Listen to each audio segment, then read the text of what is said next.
Hello everyone, how are you. आज हम लोग जो है वो मॉड्यूल 2 पढ़ेंगे। मॉड्यूल 2 मतलब जो हमारी एलन की सेकंड बुक है उसमें से। और आपको पता है कि एलन की सेकंड बुक में कौन कौन से चैप्टर्स हैं। एक चैप्टर है आपका रिप्रोडक्शन वाला, ठीक है। एक चैप्टर है आपका हेरेडिटी और इवोल्यूशन। इवोल्यूशन तो आ नहीं रहा आपके एग्ज़ाम्स में। और एक चैप्टर है आपका एनवायरनमेंट, ठीक है। और एक लास्ट चैप्टर है आपका मैनेजमेंट ऑफ नेचुरल रिसोर्सेज। तो आपने जो है वो हाउ डू ऑर्गेनिज्म रिप्रोड्यूस पढ़ना है, हेरिडिटी पढ़ना है और आवर एनवायरनमेंट पढ़ना है जो कि सारी चीज़ें हमने एनसीईआरटी से कवर कर ली हैं, ठीक है। तो अभी हम जो कर रहे हैं वो रिवीजन कर रहे हैं और एलन से रिवीजन कर रहे हैं, क्योंकि एलन में हर वो चीज़ दी गई है जो एनसीईआरटी में शायद कहीं मिस हो गई हो, या फिर कुछ पॉइंट्स छूट गए हो या कुछ पॉइंट्स आपको नहीं समझ में आ रहा है।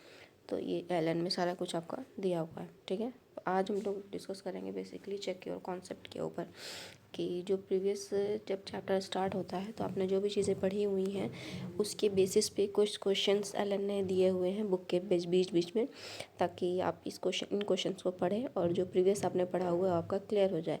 अच्छा, एक चीज़ अच्छी बात ये है कि इन्होंने आंसर भी आगे दिया हुआ है, तो अगर आप यहाँ से क्वेश्चन पढ़ के, जिनके पास एलन की बुक्स हैं, वो आगे का आंसर सॉल्व कर लेंगे तो इसमें कोई बड़ी बात नहीं है, ठीक है। टाइम तो बचेगा उनका और फ़ौरन उनको आंसर मिल जाएगा। लेकिन अगर वो ये क्वेश्चन खुद रीड करके खुद ट्राई करेंगे सॉल्व करने का, तो उनकी प्रिपरेशन हो जाएगी बढ़िया और उनके मार्क्स ज़्यादा आने की पॉसिबिलिटी होगी, ठीक है। और उनका कंसेप्ट भी क्लियर होगा। तो आप भी ऐसा ही करें, आप ज़्यादा होशियार ना बने मतलब कि हाँ आंसर तो दिया है, चलो आंसर को देख करके लिख लिया या मैच कर लिया, ऐसा ना करिएगा। क्वेश्चन पढ़िए, जो वर्ड्स नहीं समझ में आ रहे हैं, जो टर्म्स नहीं समझ में आ रहे हैं, जो ऐसा लग रहा है कि हवा हवाई ये सब या बहुत हार्ड नट टू क्रैक है, तो आप पूछ सकते हैं मुझसे।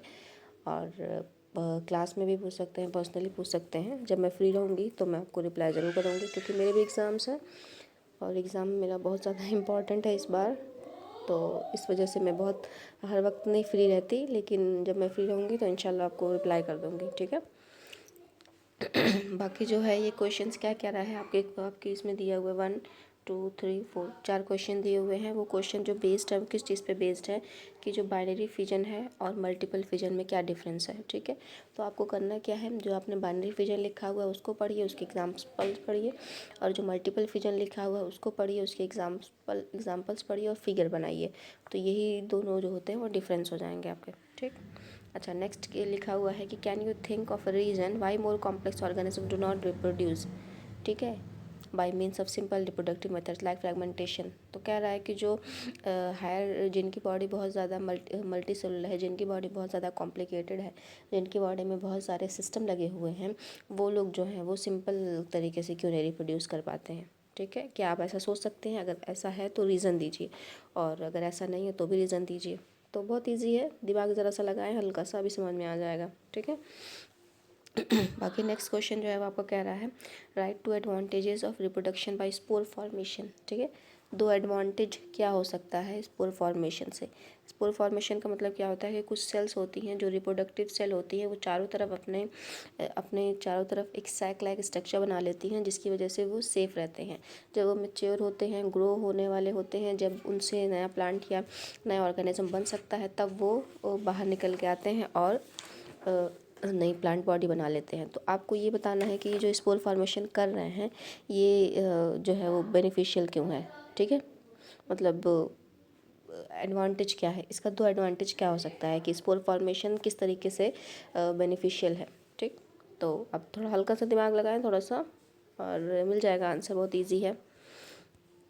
नेक्स्ट कह रहा है आपका what is the importance of DNA कॉपिंग in reproduction. तो ये तो वेरी मच इम्पॉर्टेंट है।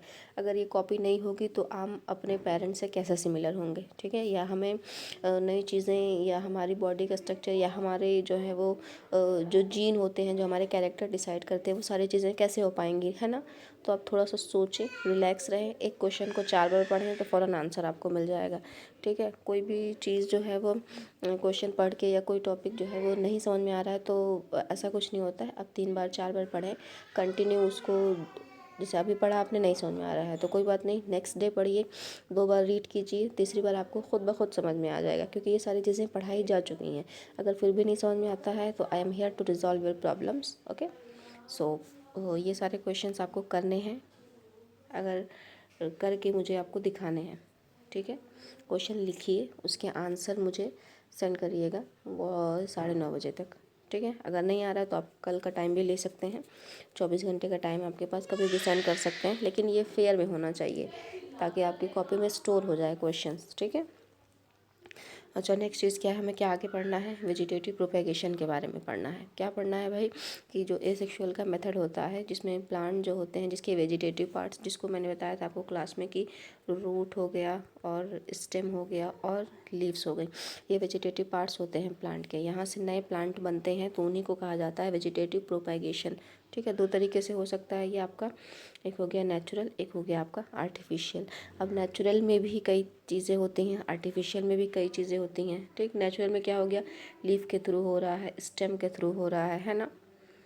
और देखिए लीफ के थ्रू कैसे हो रहा है, ये देखिए बना हुआ है ना, मज़ेदार, कितनी मस्त लग रही है ना प्लांट लीफ देखिए नेचुरल वेजिटेटिव प्रोपेगेशन हो रहा है लीफ पे, यहाँ पे नॉच जो होता है ना, मार्जिन। अच्छा, अब लीफ के कौन कौन से पार्ट्स होते हैं, ये अगर लीफ पत्ती है तो इसको क्या कहा जाता है, यहाँ जहाँ लीफ स्टॉक लगा रहता है स्टेम से, वो क्या होता है, ये पूरी चीज़ क्या होती है, जो लाइंस होती हैं वो क्या होती हैं, ये जो इस तरीके की लाइंस होती हैं वो क्या होती हैं, ये आप आंसर मुझे खुद करेंगे कॉपी में लिख करके, ये भी फेयर कॉपी में होना चाहिए, ठीक है। तो ऐसा करते हैं, ज़्यादा काम हो जाएगा अभी। तो आपका वर्क है कि लीफ का स्ट्रक्चर बनाइए, जितने भी पार्ट्स लीफ के हैं वो मुझे दिखाइए करके, और ये वाला क्वेश्चन का इसको, सॉरी कहाँ गया, इसको जो है वो आप कॉपी में सॉल्व करके